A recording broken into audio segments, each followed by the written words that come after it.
Reven nga nai lo pasta zong hi lo ai hang po pi makai khat ai kilasia khat ma tua po pi makai pa in sia lo na muna benediction Nekkhawm te tui phum na te asem thei diam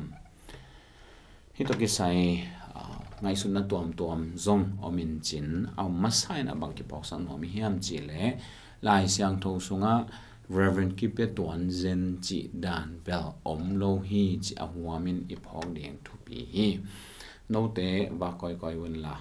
mi khem pe kanong na swak sakon pa min ta min kha siang tho min dan na tui phumon chi hi a thu mi te I sep de hi chi to ahuamin ki phok sak masanom hi hang ta chang ena po pi pasta te bekin tui pum thei ding chi jong I tuan lo wa Reverend te bek chi bang ai kele Reverend nga nai mo nga nai lo chi te zong a huamina po pi I phwa tom chi ding hi mai hi lai siang thowa lian lo hi toy te po khaten lai siang om lo ai jang chia a lop thop hi mang go phong zong la koi hi tua zong la po lui na khem pe na newa na do no hi zon na hi khem pe akilom akituak ding na hi un chi a hi te ilop thop hi gop chang la kilom ki to kholo koi le kilom hi to hi in pasian min than thei pen na ding in pilwang takin pasian ong so na sep I sep thei ding to athu pi pen hi chi ama sign ki phok san nom hi to hi in to hi le hi reverend nga na lo pen ina pasta lian jong hi lo ayang pasian na sem khat ai kelem makai khat sia lo na thu pa pe thei diam thu pa piak chi ben lai chang dong sunga hi alai chang lo sim suk pa le thu pa pia hi pa jiao le hi to hi na thu mi hi na le to lai chang tho sima thu mi te din thu nget sang na de sat nget na de sat thu nget sang na hi le la thu pa aman thu pa nei ke ya reverend hi man aman thu pa nin mi te thu pa pe thei na mi thu pa za dok ki thei chi bang hi zen lo hi chi to ki phok sang nom hang I thu pa piak te bang tampi tak lai chang lo sunga thu pa piak dan te bang en le hang simple ma bai ma le lai in enbel mi hing hi za khara hoi thei ding khong hin po khadang thu pa piak nak siam lo aw bang atom pi khadang hi na cha kai dau ke na hoi sang ma ke wai me lai chang lo so to na hoi ma ki kai monai keng in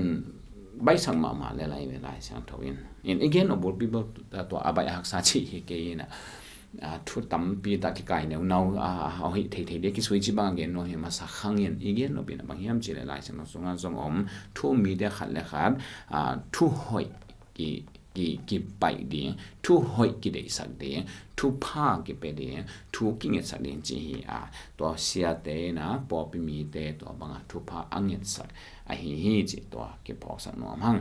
to chang ina Nekkhawm ne na le tui phum na to ki sai zong hi pen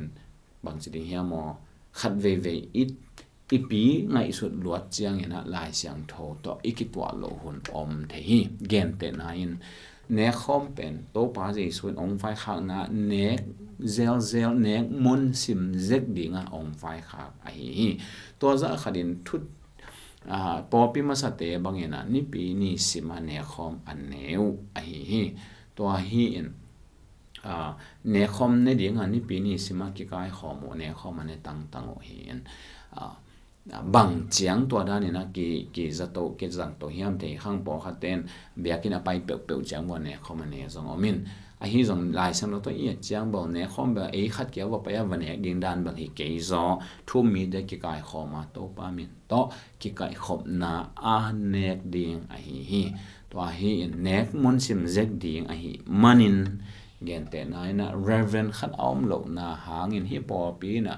Nekkhawm nek lo zo khaguk phata chi bang hi le tua pen lai siang tho to ki tuak lo zo hi tua mun liana irreverent hum ten tan na irreverent to pi sak na pen atak takena lai siang tho to ki tua lo na hi zo di hi to hi in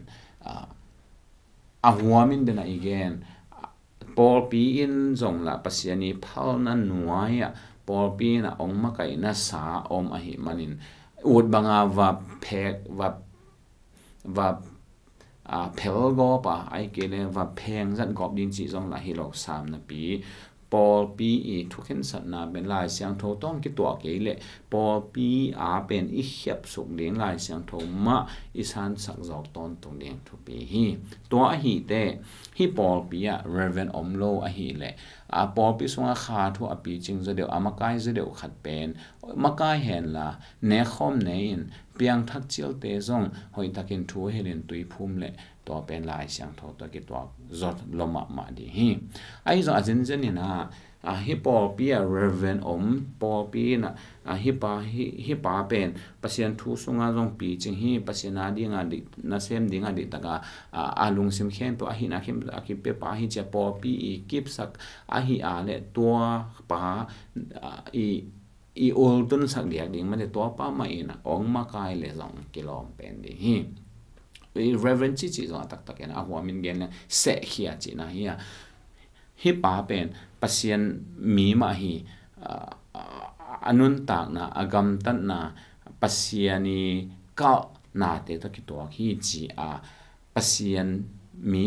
na sem chi Paul P na ikip sak pa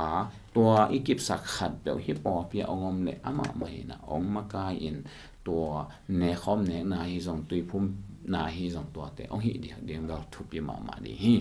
a hi zong en to na mi om nai lian tuan lo a hi a le om te sung pan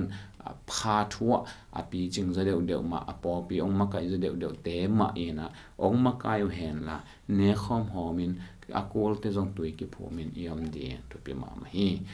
Reverend Omlo na hanga Nekkhawm ne lo pen lai sang to ki to lo zo hi Reverend Omlo na hanga tui phum hun ma tui phum lo pen ma tui phum hun chi cha piang ta pian tha za sot ke ta tui ki phum nai lo Reverend Omlo chi te la sang to ki to lo zo hi to hi a to min i chi gen su mai leng Reverend om le amao ul tung sak deu amao ma upat pia-in i hi sak ding thu pi ka sa om ke le om lo hi man hi te hi ke ni chi hi tuan ke hen la om te sung panin kha thua a pi ching za deu amakai za deu ma ong ma kai in Nekkhawm ma ne in ta chang ina tui phum na te in ei ding to pen lai chang to ki to zo di hi chi na hi don na to bangin adong hi ni to ban tan cha ding on sat ta hen